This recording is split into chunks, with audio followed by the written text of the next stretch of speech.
लेकिन लगता है मुझे सुनने का। आज अगर मैं कहूं कि मोदी जी ने क्या किया, आखिर आज देश के अंदर अगर 50 करोड़ इंटरनेट यूजर हैं, उसमें 23 करोड़ ग्रामीण सेक्टर में इंटरनेट यूजर है। क्या ये रात में केवल देखने के लिए, रात में देखने के लिए नहीं, रात में भी देखने के लिए और दिन में भी देखने के लिए, नाम भेज दिया तुमको लाइव, और किसानों के लिए ये हमें माहौल बनाना होगा। मुझे माहौल बनाना होगा। अगर मैं कहूं कि प्रधानमंत्री ने सबसे बड़ा काम किया कि 40 करोड़ जनधन खाते खुलवाए, दुनिया में इससे बड़ा कोई खाता नहीं हुआ। ये भी सस्टेनेबल पंचायत में आज डीबीटी हो रहा है। आज कुछ मुखिया को लाए, आने वाले दिन में बिहार के 8,400 मुखिया को आना पड़ेगा इनके साथ, क्योंकि मोदी ने जो ट्रांसपेरेंसी लाया है, अगर इस योजना के तहत आप देखेंगे तो इस 40 करोड़ जनधन में 22 करोड़ केवल ग्रामीण अकाउंट। मैं बहुत ज्यादा आपके साथ समय नहीं लूंगा, क्योंकि आप कई बातें हुई होगी जिन बातों को मैं योगदान, तो मैं कह रहा हूं कि मेरे ये भी है 15,000 करोड़। फिर हमारे ही डिपार्टमेंट से एनिमल हस्बेंड्री इंफ्रास्ट्रक्चर फंड आया। 30,000 करोड़ नबार्ड को इमरजेंसी फंड दिया गया, वर्किंग कैपिटल फंड। मनरेगा, अगर प्रधानमंत्री ने, लोगों ने कहा कि प्रधानमंत्री ये मनरेगा कौन लाया था, मनरेगा जो भी लाया हो, लेकिन मैं कहता हूं प्रधानमंत्री के आने के पहले मनरेगा एक करप्शन का घर था, लेकिन प्रधानमंत्री के आने के बाद, नरेंद्र मोदी के आने के बाद मनरेगा एक ट्रांसपेरेंसी हुआ और उसका बजट 3 गुना बढ़ गया।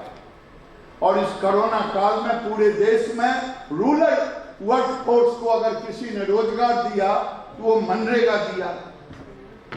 आप देखेंगे 2.23 लाख करोड़ देश में हेल्थ केयर के लिए बजट दिया गया है। इसमें भी रूरल का बहुत बड़ा योगदान है।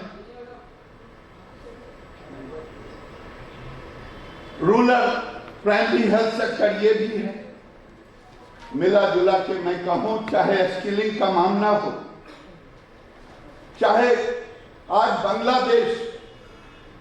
बांग्लादेश में जब 10% एग्रीकल्चर का ग्रोथ होता है, तो नॉन फार्म में 6% का ग्रोथ हो रहा है।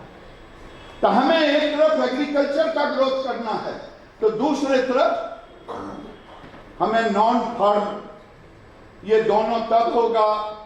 आज धान और गेहूं से नहीं कुछ होने वाला है। आज चीनी भारत के अंदर 51 मिलियन हेक्टेयर में गन्ने की खेती हो रही है। हमारे पास सरप्लस चीनी है। गन्ने के फार्मर यहां चीनी मिल के लोग बैठे हुए हैं। ईमानदारी से यह स्टेज पर कहें, अगर आज नरेंद्र मोदी की स्कीम, बिहार सरकार की स्कीम शुगर केन से एथेनॉल बनाने का ना हो, क्या शुगर मिल सस्टेन कर पाएगा? हमें अब पैटर्न चेंज करना होगा। और ये होगा यही जो यहाँ चैंपियन बैठे हैं, जो यहाँ हमारे मार्गदर्शक बैठे हैं, इनके सहारे होगा। किसानों को बताना होगा कि आप डाइवर्सिफिकेशन करें। मैं उत्तर प्रदेश में इलाहाबाद के पास एक गांव गया था। एक आरपी सिंह एरोनॉटिक प्लांट पे काम कर रहे थे, एरोमेटिक प्लांट पे। अब वो कर तो रहे थे, उनके खेत पर गया, वो 2 लाख से 3 लाख रुपया ले रहे थे। गांव के लोगों ने, हमने पूछा भाई केवल आपके खेत पर है, दूसरे का क्यों नहीं?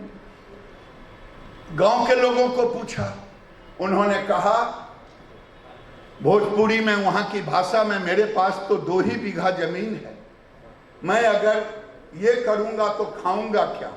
मैंने कहा बाबा अगर आप बाजार से खरीद लोगे 20,000 रुपया इसमें बच रहा है और उसमें 2 लाख तुम्हारे हाथ में आता है, तो ये कौन करेगा? ये हमारी बात नहीं माने।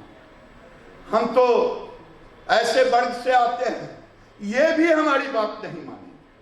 ये कहेंगे ये तो आए नेतागिरी वाली बात कह के चले गए।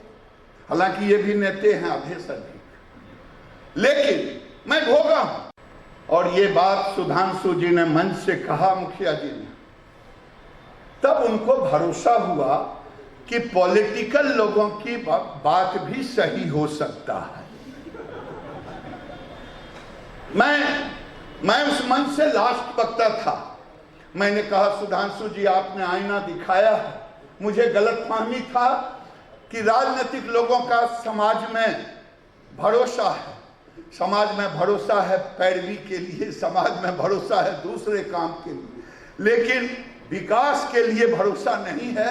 ये आईना आपने मुझे दिखाया। मुझे खुशी इस बात की है कि डायरेक्टर ने करके दिखाया और मैं 2 दिन पहले नहीं, पिछले सप्ताह ये लगभग 70-80 एकड़ इनके पास ऑर्चिड है, बड़े ऑटोमेशन में गए हैं, बहुत अच्छा कर रहे हैं। इन्होंने तब जाकर के अभी मुर्गी को इंटीग्रेट किया। मैं केवल उदाहरण के लिए कहा। आज मैं इसलिए उदाहरण के लिए कहा कि सर्वप्रथम धान और गेहूं को मक्का में तो प्रधानमंत्री जी ने